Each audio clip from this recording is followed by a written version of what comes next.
తేనెటీగల మహాదండయాత్ర వెనుక దాగి ఉన్న నిగూఢ రహస్యం ఏమిటి? ఈ వీడియోలో వివరంగా తెలుసుకుందాం. వీడియో అయితే ఎక్కడ స్కిప్ అవ్వకుండా చూడండి. సుమారు 500 సంవత్సరాల క్రితం 16వ శతాబ్దంలో ఫ్రాన్స్కి చెందిన ప్రసిద్ధ జ్యోతిష్యుడు మైకేల్ డి నోస్ట్రడామస్ తన ప్రసిద్ధ క్వాంట్రెన్స్లో ఒక విచిత్రమైన భవిష్యవాణి చేశారు. 2026వ సంవత్సరంలో ఇజ్రాయెల్ వంటి ప్రాంతంపై మహా తేనెటీగల దాడి ఉద్భవిస్తుందని, రాత్రి సమయంలో ఒక ప్రత్యేకమైన దాడి జరుగుతుందని ఆయన రాసుకొచ్చారు. ఆ తేనెటీగలు సాధారణ కీటకాలు కావు, అవి ఒక దేశ పతనాన్ని, వినాశనాన్ని సూచించే సంకేతాలు అని అనేక విశ్లేషకులు అంటున్నారు. ఇజ్రాయెల్ ప్రపంచ రాజకీయాల్లో, ఆర్థిక వ్యవస్థలో, సాంకేతిక రంగంలో ఒక కీలకమైన దేశం. అక్కడ జరిగే చిన్న చిన్న మార్పులు కూడా అమెరికా స్టాక్ మార్కెట్లను, గ్లోబల్ ఆయిల్ ధరలను, ప్రపంచ శాంతిని ప్రభావితం చేస్తాయి. ముఖ్యంగా జెరూసలేం వంటి పవిత్ర నగరాలకు ఏమైనా జరిగితే ప్రపంచవ్యాప్తంగా వైబ్రేషన్స్ మొదలవుతాయి.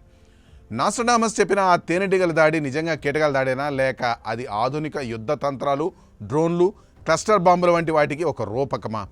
ఈ ప్రశ్నలు ఇప్పుడు ప్రపంచవ్యాప్తంగా చర్చనీయాంశం అవుతున్నాయి. యుద్ధ నిపుణులు, భవిష్యవాణి విశ్లేషకులు ఈ విషయాన్ని మరో కోణంలో కూడా చూస్తున్నారు. నోస్ట్రడామస్ పేర్కొన్న తేనెటీగల గుంపు అంటే ఇరాన్ వంటి దేశాలు ఉపయోగించే డ్రోన్ స్వారాలు, రాత్రి సమయంలో జరిగే దాడులు కావచ్చని వారు అంటున్నారు. క్లస్టర్ బాంబులు విడిపోయినప్పుడు వేలాది చిన్న చిన్న బాంబులు తేనెటీగల్లా శత్రువు మీద కురిసిపడతాయి. ఆ బుసుగులు, ఆ స్వారం డ్రోన్ల శబ్దానికి సమానంగా ఉంటుంది. గతంలో ఇజ్రాయెల్పై వేలాది బొంతకాకులు దాడి చేసిన దృశ్యాలు కూడా వైరల్ అయ్యాయి. బైబిల్ గ్రంథాల్లో కూడా ఇలాంటి ప్రకృతి వైపరీత్యాలు పెద్ద యుద్ధాలు లేదా మహా విధ్వంసానికి ముందస్తు హెచ్చరికలుగా చెప్పబడ్డాయి. ఇరాన్, ఇజ్రాయెల్ మధ్య జరుగుతున్న ఉద్రిక్తతలు ఆర్మగెడన్ వంటి అంతిమ యుద్ధానికి నాంది కాబోతున్నాయా? ఈ ఆలోచనలు ఎవరినైనా వెన్నులో వణుకు పుట్టిస్తాయి.